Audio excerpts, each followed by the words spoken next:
옷도 뒤집어 입고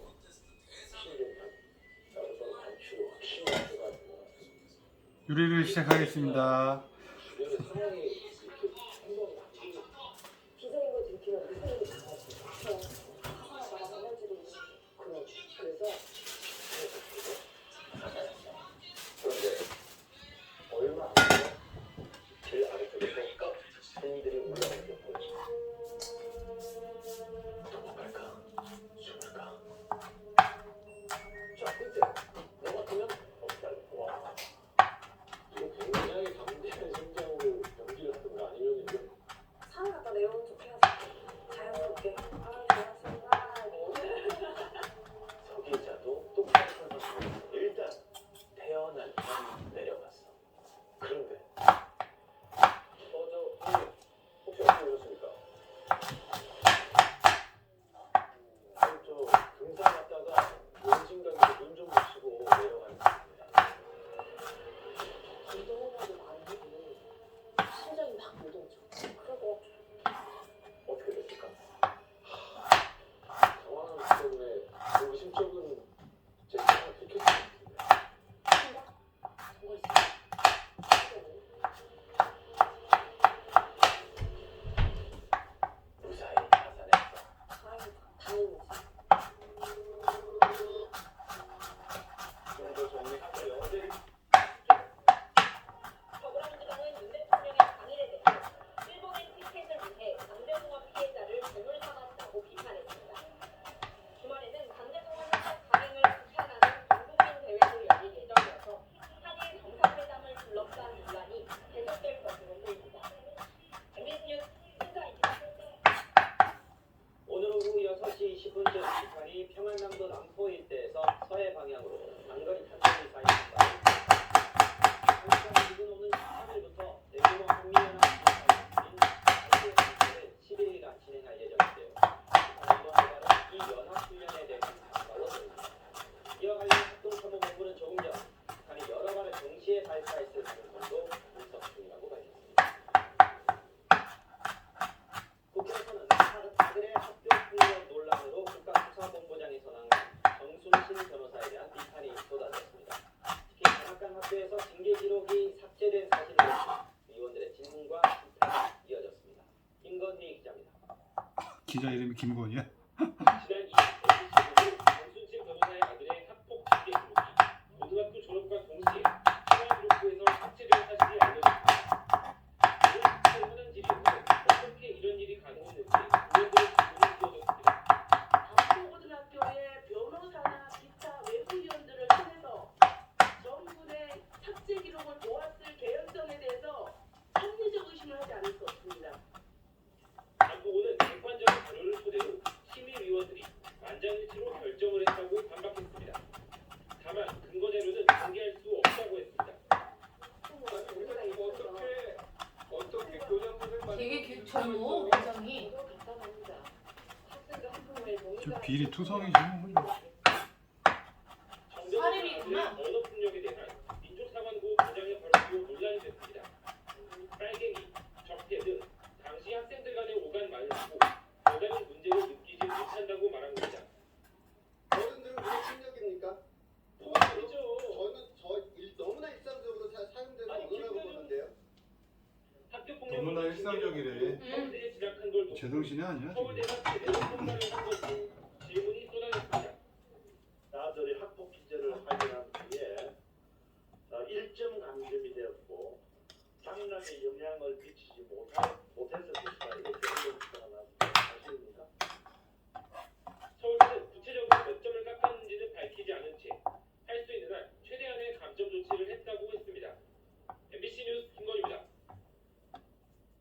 한 육군 전방부대에서 대위인 군의관이 상관인 소령에게 반말과 욕설을 하는 등 하극상 사건이 일어났는데 우와. 군 당국이 사건 신고 후 1년 가까이 방치한 것으로 드러났습니다. 야씨. 소령이 대위가 소령을 미쳐? 재판에 넘기기로 했습니다.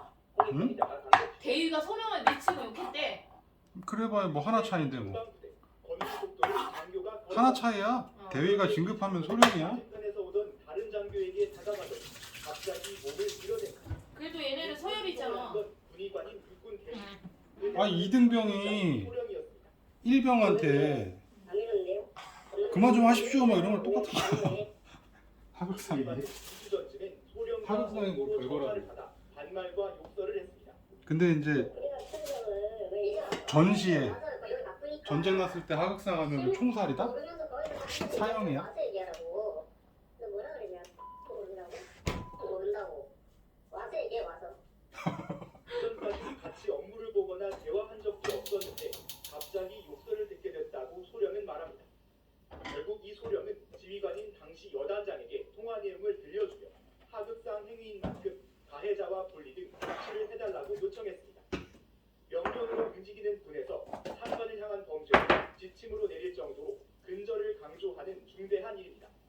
그러나 분리 조치나 수사 의뢰 등은 이루어지지 않았고 결국 소령은 직접 군사경찰 저런 일은 있는데 저걸 묻었다는 게 그렇지. 1년 됐다며. 1년 가까이 군 검찰도 사건을 처리하지 않았고 저거는 근데 하극상 사건이 불거질 저기 경우 지휘관이 책임을 져야 하는 지휘관 입장에서는 묻어야 돼. 안 그러면 자기 진급에 영향이 음. 있어요. 사건 무마로 이어진 여단장이었대. 소령은 의심하고 있습니다. 여단장이면 별이잖아. 군 검찰은 군의관의 혐의가 일부 인정된다며 사건을 어제 재판에 넘겼습니다. 자기 진급 문제 있으니까 그냥 덮었구만. 피해자 분리 조치에 나섰습니다. 어이, 우선적으로 처리 기간이 2달 정도로 언론에 나와야 그지? 하는데 거의 1년 가까이 처분하지 않은 것도 이례적이라고 저런 일 많은데.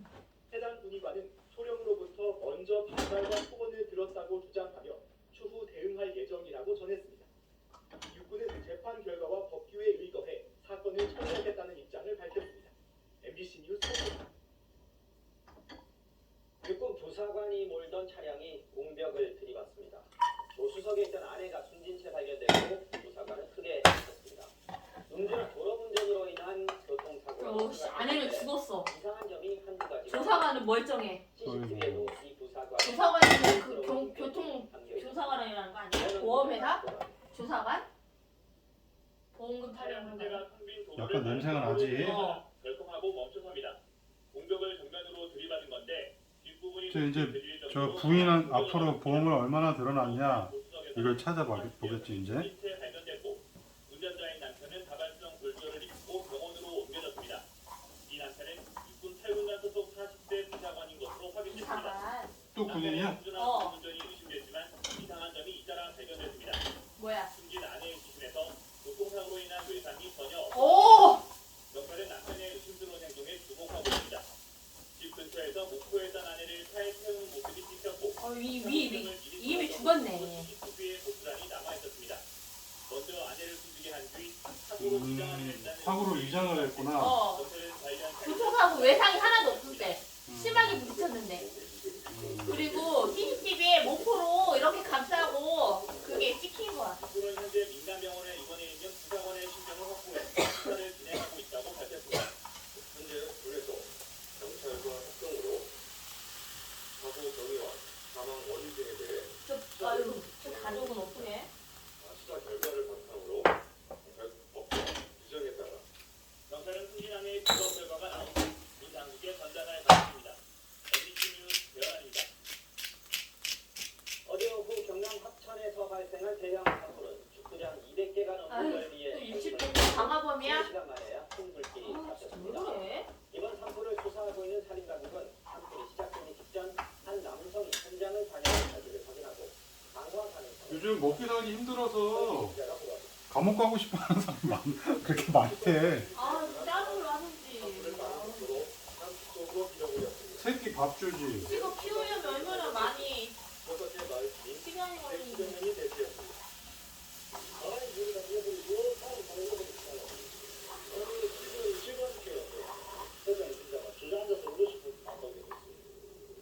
하늘에선 지와 헬기가, 산속에선 장기와 기관력이 사투를 벌인 끝에 오늘 오전 4시쯤 20시간 만에야 두 분을 잡았습니다. 성향을 보여주면서 우리 기사 대원들이 목숨 걸고 지원을 하고 있습니다. 하지만 숙장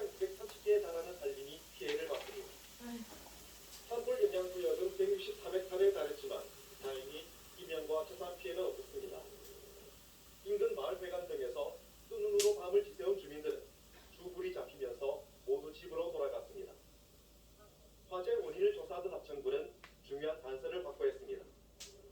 최초 발화 지점으로 추정되는 산 중턱에서 산불 감식 작업을 벌이던 중 지게 하단을 발견했고 바닥에서는 땔감으로 사용할 만한 나무도 있었습니다.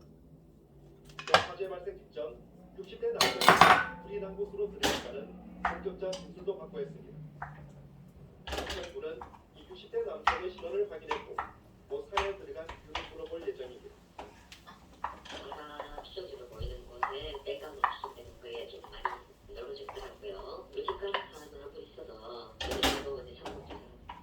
산림 당국은 불이 난 곳이 인가와 떨어진 산 중턱이어서 방화 가능성도 배제하지 않고 있습니다. MBC 뉴스 설식입니다. 이런 봄철 산불이 특히 무서운 건 건조한 날씨와 강한 바람 때문입니다. 여기에 또 하나 문제가 있는데 바로 산의 경사입니다. 실험을 해봤더니 산에 비탈진 곳에 불이 날 경우 평지보다 4배나 빨리 불이 번지는 것으로 나타났습니다. 임지은 기자가 취재했습니다. 산 경사면을 따라 희뿌연 연기가 올라옵니다. 높이 솟은 신업수들 위로 소방 헬기가 연신 불을 뿌려보지만 쉽게 닫아들지 않습니다. 능선에서 사람이 지나간 자리는 나뭇가지만 앙상하게 남았고 산 비탈면은 모두 달더미가 됐습니다. 산의 비탈면에 불이 났을 때를 가정한 실험입니다. 평지와 경사 30도를 가정한 산 위에 낙엽을 쌓고 불을 붙인 뒤 시속 21km의 바람을 불게 했습니다. 경사가 있는 곳의 낙엽이 평지보다 57초 앞서 모두 탔습니다. 연구 결과 경사면 불은 시속 21km의 바람에 1분 동안 15m의 숲을 태웠는데 평지보다 4배나 먼저 타는 것으로 나타났습니다. 경사면을 따라서 올라갈 이유는 힘이 있기 때문에 전달되는 흡수열과 전도열의 거리가 길어지게 됩니다. 이런 경사면의 산불은 소나무 같은 침엽수를 만나면 걷잡을 수 없게 됩니다. 경사면을 따라 생긴 열대우로 실험으로 만들어봤습니다. 화약 윗부분에는 솔방울과 불가지가 타서 만들어진 불씨가 치솟습니다. 기름 성분이 많은 봄철 소나무 불씨는 꺼지지 않고 최대 2km까지 날아가는데 진화 인력의 저지방을 뚫고 새로운 산불을 만들어냅니다. 이른바 도깨비불이라고 불리는 산불 유형입니다. 수학에서는 비야라고 부르는데요. 강한 바람으로 하늘을 날아다니는 특성으로 이러한 특성이 멀리 날아가 예측하기 어려운 산불 피해 확산되기 때문에 전문가들은 경사면 산불의 효과적인 진화를 위해서는 나무 사이 간격을 띄어 완충지대를 만들고 화재 피해 지역을 복구할 때 화력수종을 섞어 심어야 한다고 강조했습니다. MBC 뉴스 임지은입니다. 전국을 돌며 고급 차량들만 불러훔친 중학생 5명이 경찰에 붙잡혔습니다. 이들은 마치 놀이하듯 지역을 옮길 때마다 차를 갈아타면서 저놈 새끼들 저거 겁도 경찰 없어. 조사를 받고 풀려난 바로 다음날 새벽에도 차를 또 훔쳤습니다.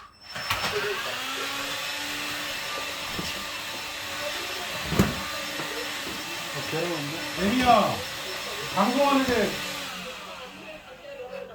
어? 지금 생방송 방해하는 거니? 소리 들어가? 그래 그냥 해. 소리 꺼서 올리면 되겠다. 주변에서 잠복하고 있던 경찰에 붙잡힌 차량 절도범들 15살 중학생이었습니다. 경찰 조사 결과 중학교에 다니는 친구 5명은 나흘 동안 전국을 돌며 승용차 넉 대를 훔쳤습니다. 아이고 이들은 저 감독 잔다. 잔다고? 아 벌써? 이들은 나흘 전 전북 분당에서 훔친 차를 타고 인천까지 갔다가 경찰에 붙잡혔습니다. 하지만 조사를 받고 풀려나자마자 다음날 새벽 또 차를 훔쳤습니다. 오늘 아침 검거되기까지 분산에서 인천, 부산을 거쳐 다시 분당까지 마치 놀이를 하듯 훔친 차를 바꿔 타며 범행을 계속한 겁니다.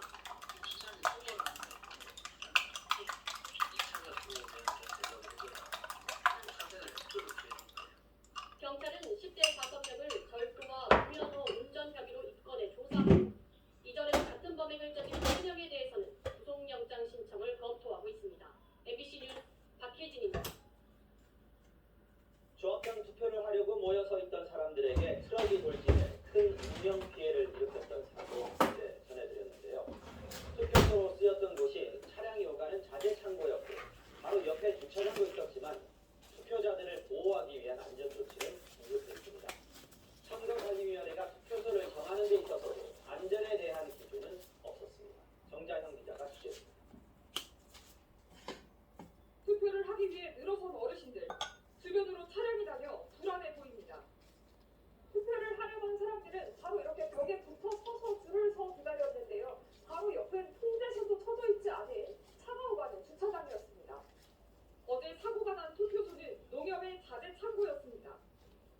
투표자가 수시로 오가는 이런 자재 창고가 투표소로 지정된 건 처음이었습니다. 앞에서 왔다 갔다 하거든. 우리 아무래도 수시가 다 지는데 이것부터 어떻게 하냐가. 과거 투표장으로 쓰던 곳은 인근의 초등학교나 농협 뒤편 체육관이었습니다. 하지만 학교는 개학했고 체육관은 체육 활동에 써야 한다는 이유로 투표장이 변경된 겁니다. 그런데 안전조치는 없었습니다. 국정원이 투표소 선정 지침을 보면 투표장과의 접근성과 편의성에 초점이 맞춰 있을 뿐 안전한 장소여야 한다는 기준은 없습니다. 투표 관리 지침도 질서 유지에 초점이 맞춰 있을 뿐 차량 통제 등 안전 관리는 빠져 있습니다. 이에 관한 규정들은 실제로 이제 위법한 상황이 발생하는 경우에 사후적으로 이제 경찰이나 요청하는 그런 정도의 근본적인 어떤 규정만 있는 것이지요. 투표소를 지정한 중앙선거관리위원회는 어제 사고 직후 애도를 표했고 오늘 신속히 유가족을 조문했습니다. 이번 사고로 숨진 어르신은 모두 4명입니다. 하지만 고령의 중상자가 많아 피해는 더 커질 수 있을 것으로 보입니다. MBC 뉴스 정다영입니다.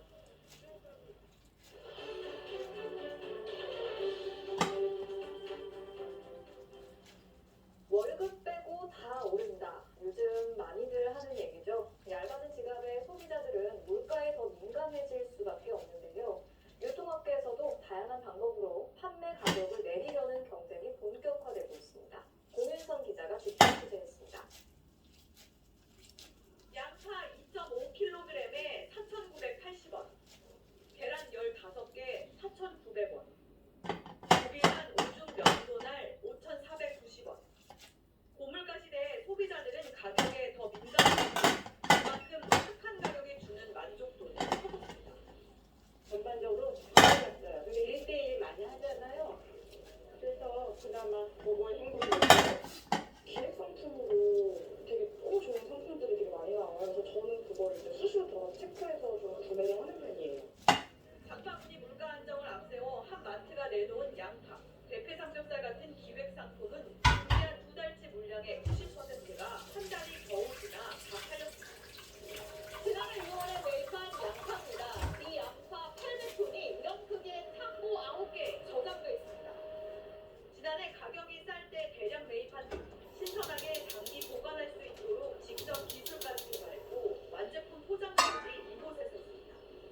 이렇게 해서 양파 판매 가격을 30% 가까이 낮췄습니다.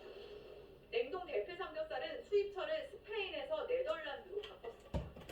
원가 절감 안받이, 기존 거래처를 대체할 새로운 공급처를 찾아 나서고 있습니다.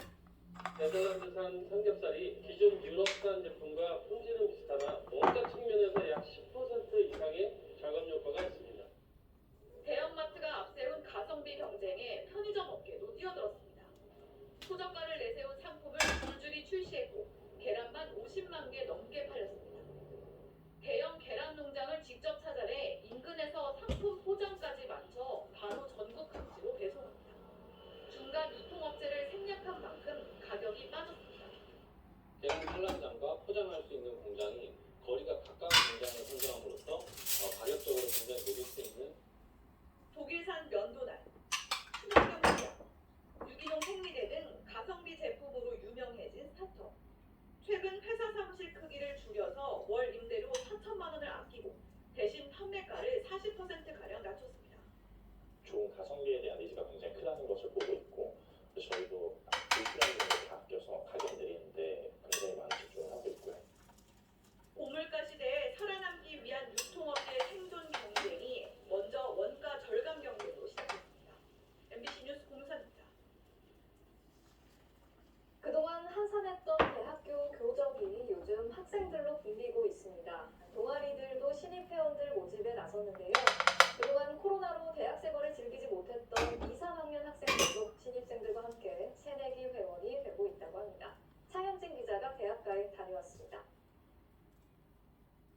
대학 교정에 동아리를 홍보하는 파란 천막이 길게 늘어섰습니다.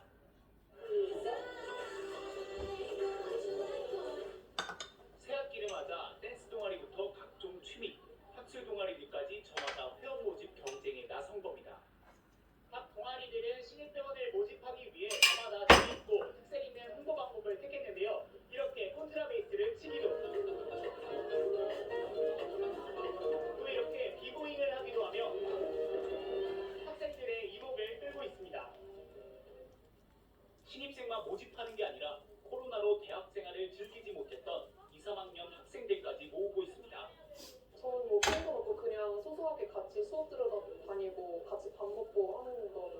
중국학생들이고 4년 만에 실기 수업이 재개된 체육 강의.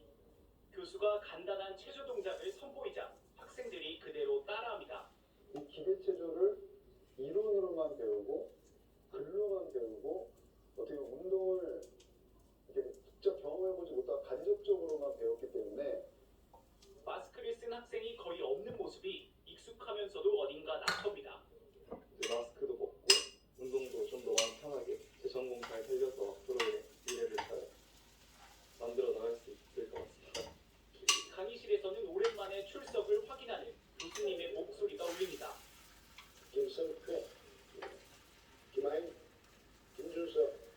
대화 없이 속 듣기만 했던 것 같은데 이제 마스크가 좀 의존만 되는 것 같고 해서 좋은 것 같습니다. 하지만 대면 수업으로 바뀌면서 생활비가 늘어나게 된 건 걱정입니다.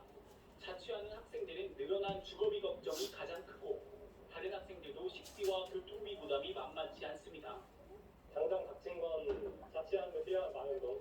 본가가 지방인데 지방에서 올라와 사는 입장에서는 집값이랑 물가가 정말 많이 올라 있고 코로나의 긴 터널을 빠져나온 대학생들은 앞으로 마주해야 할 길도 잘 헤쳐나가길 서로 응원하고 있습니다. MBC 뉴스 차현진입니다. 서울 강남의 한 산후조리원에서 신생아 5명이 동시에 호흡기 세포융합 바이러스에 감염됐습니다. 해당 산후조리원은 특실의 경우 2주 동안 머무는 가격이 2,500만 원이나 되는 시설인데요. 지난 2일 신생아 5명이 감염돼서 3명은 입원 치료를 받았습니다. 호흡기 세포융합 바이러스는 영유아들에게 폐렴이 일어날 수 있는 급성 호흡기 감염증입니다. 건설 노조에 대해서 대규모 압수수색 등으로 전면 수사를 벌이고 있는 경찰이 업무를 방해한 노조원 등 2,800여 명을 적발해서 29명을 구속했다고 밝혔습니다. 노동계는 노조 탄압이라면서 강하게 반발하고 있습니다. 이혜리 기자가 전해드리겠습니다. 아파트 건설 현장 입구에서 수십 명이 허리를 굽혀 무언가를 줍고 있습니다. 바닥에 뿌린 동전 수백 개를 주우며 레미콘 차량의 진입을 막고 있는 겁니다. 또 다른 건설 현장 앞에서는 붉은 띠를 맨 남성들이 진입을 시도하며 경찰과 몸싸움을 벌입니다. 모두 건설 노조원들이 소속 조합원들의 채용을 요구하며 공사를 방해한 겁니다. 지난 석 달간 건설 현장의 불법 행위를 집중 수사해온 경찰은 건설 노조원 등 2,800여 명을 단속했다고 밝혔습니다. 이 중 29명이 구속됐는데 12명이 민주노총과 한국노총 소속이었습니다. 불법 행위로는 원예비 등의 명목으로 금품을 뜯어내는 경우가 75%로 가장 많았고 업무방해, 소속 노조원 채용 강요 등이 뒤를 이었습니다. 안전관련 신고나 외국인 불법 고용 문제 등을 보기 삼아 사실상 갑으로 행세하며 갈취를 일삼는 행태가 구조적으로 고착화된 조직폭력배들이 가짜 노조를 설립해서 건설사들로부터 8,100만 원을 뜯어낸 경우도 있었습니다.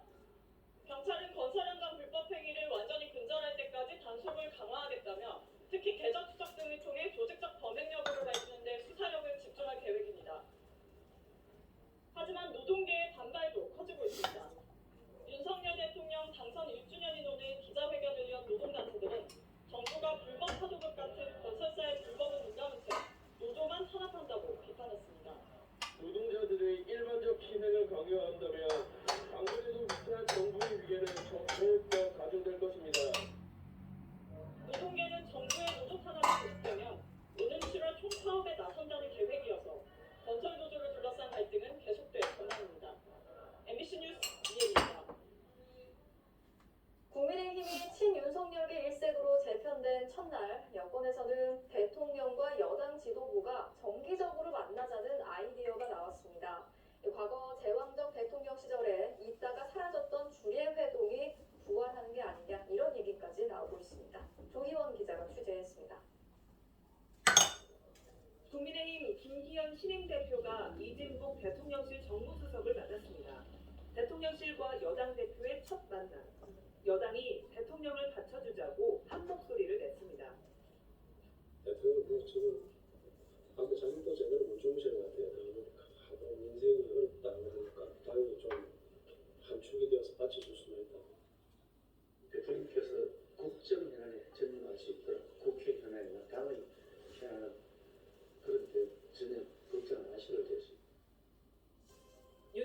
대통령은 다음 주에 새 지도부를 용산으로 불러 저녁을 함께하기로 했습니다. 여권에서는 아예 이런 회동을 정기적으로 하자는 얘기까지 나왔습니다. 대통령과 여당 지도부의 주례 회동은 과거 노태우, 김영삼 대통령 때 있었습니다. 그때는 대통령이 여당 총재를 겸임하던 시절인데 제왕적 대통령이라는 비판을 얻고 역사속으로 사라졌습니다. 윤석열 대통령이 전당대회에서 나라와 당의 위기를 이용하는 세력과 싸우라고 말한 다음 날 여당 최고위원들은 험한 말들을 쏟아냈습니다. 먼저 당내 비윤석열계를 향한 비난. 훌륭한 수준을 넘었을 때 우리들은 실제로 선수로 뛰어든 훌륭한들 아닙니까? 이런 비정상적인 행위를 이제는 이 당에서 영국이 추앙해. 야당에 대한 비난도 험악했습니다. 연예인을 성적 대상화한 웹소설과 불법 자동차 경주 전략으로 논란을 빚었던 청년 최고위원의 말입니다. 전가 사범과 피의자를 당 대표로 만든 민주당은 법치주의 사망 선고를 받은 건 아니다. 비윤석열계인 유승민 전 의원은 대통령 한 사람이 독점하는 윤석열 사당을 만들었다. 공천 학살이 시작된 것이라고 비판했습니다. 민주당도 이제 일방통행, 상명하복만 있을 거라고 비판했습니다. MBC 뉴스 김희원입니다. 3월 9일, 오늘은 대통령 선거가 치러진 지 꼭 1년이 되는 날이죠. 윤석열 대통령은 오늘 울산 산업 현장을 찾았습니다. 여당인 국민의힘이 사실상 친정체제로 재편이 되면서 이제 경제와 외교에 집중하겠다는 자신감의 표현으로 보이는데요. 하지만 대선의 경쟁자였던 야당과의 협치는 여전히 과제로 남아있습니다. 이계주 기자가 전해드리겠습니다. 윤석열 대통령은 오늘 경제를 내세울 하루를 보냈습니다. 오전에 사우디아라비아 자본인 SOE 2조 원을 투자한 울산의 석고화 건설 기공식에 출석했습니다.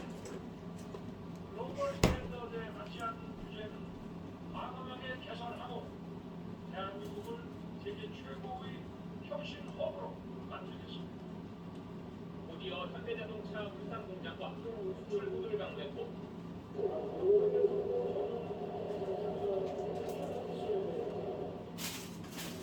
울산의 전통시장도